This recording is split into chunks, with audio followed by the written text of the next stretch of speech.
好啦，Toy Story Brand 今日同大家心水評測嘅就係呢個星球大戰 Black Series 6寸嘅新產品，呢個 two pack 嚟嘅，就係呢隊叫 Scar Squadron 嘅小隊啊，疤痕小隊裏邊嘅 CAV Calf， 顧名思義就係個特啦。另外就係 Misty， 一個神秘嘅霧迷嘅 Sniper 神槍手。咁呢兩個呢，一定帶俾大家一個好強烈嘅故事同電影感嘅。我相信呢，有中意儲白兵或者中意儲 Star Wars Black Series 嘅朋友呢，呢個反而係啲叫做盡心嘅收藏家或者玩家必收之選。嗱，咁想知道點解咁必收之選呢？大家一齊睇集啦！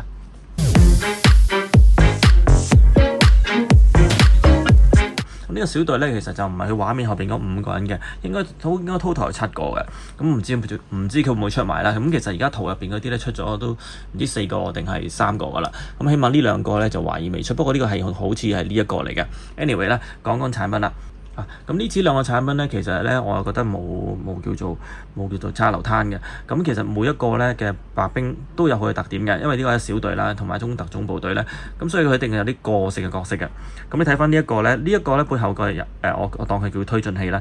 其實同一個小隊裏邊呢都有嘅，個隊長都有嘅嚇。咁呢個呢係應該似係近戰型嘅，因為睇翻佢揸咗個好短輕巧大，似乎都唔係似一個手槍，都幾重型嘅，叫做手槍武器先啦。咁但係呢，就有成袋住4把刀，胸前3把，大髀1把，可能真係掟飛刀啊！咁啊，同埋加埋佢呢個頭呢，嗰個戰損呢，就好明顯一個近戰型嘅部隊或者叫隊友啊！咁加上佢呢個左手你見到係成隻機械臂嚟嘅，咁加埋個重啲嘅膊頭甲呢，好明顯就係戰損啦。咁啊，加上就可能繼續佢都係左手可能揸盾牌，成日都喺前面，所以就換到機械手更加啱去使啊！咁其實4把刀全部可以拎得出嚟嘅。咁呢一個冇揸流灘嘅，因為點解呢？其實呢塊甲呢，呢一個膠件呢，好明顯都係分件嚟嘅。佢亦都係應該喺廠度呢就黐咗上去。咁你話，因為佢唔可以一件出連埋盔甲，所以 anyway 都係個新帽啦。成隻手臂都係新嘅。我留意翻，因為機械臂啦，都幾型仔嘅。其實呢個造型幾唔錯嘅。把槍又未見過啦。咁另外就仲有大髀，仲有把刀，4把刀全部都出嚟。就本身腰帶咧都係唔同嘅，佢見到好多個pouch加咗上去啦。咁背脊咧有個小嘅推進器。咁大致上咧佢嘅特點都喺晒度㗎啦。咁你話成隻嚟講冇乜揸流灘，都叫做值回票價嘅。而且 two pack 咧價錢略略平少少。咁呢一個咧，不過當然啦，一定要逼你儲成隊咯。如果唔係就唔會出 two pack 啦。因為你買都有 two pack，咁冇理由唔買翻嗰2隻單 pack，跟住嚟緊呢啲都可能會需要買㗎啦。咁呢一個唯一少少嘅吐槽就係嗰笪拉呢，其實就真係純粹噴油上去啫。其實可以考慮呢做一個 scar 嘅，即係一個疤痕嘅。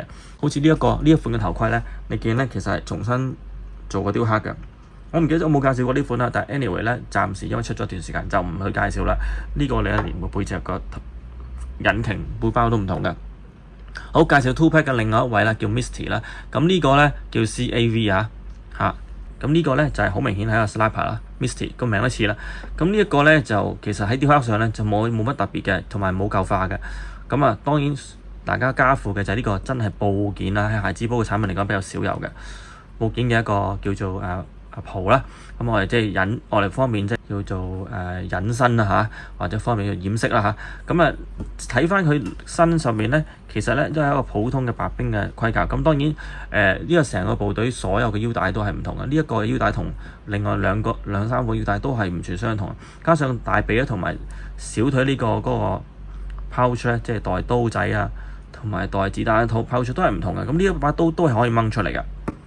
咁成個都唔同，咁有把沙巴根，咁呢把沙巴根呢，其實側邊你見到呢3個呢，青青藍藍嘅色，其實係做隱約係熒光嘅，其實都可以考慮咧再熒光少少，然後呢就加喺啲槍管嘅厚度啊，即係準星鏡或者瞄準器嗰啲位度，咁啊更加靚仔啦。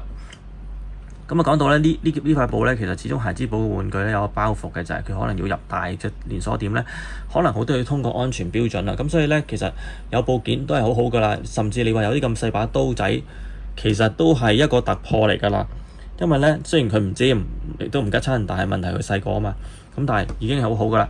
好啦，咁今日咧就介紹到呢度啦。呢1-2隻嚟講，其實冇乜揸流灘都算係咁。中意嘅唯一嘅覺得佢醒嘅就係可以你去買成隊咯。咁佢畫係5個嘅，但係我上網 check 過啦，估計係7個嘅應該。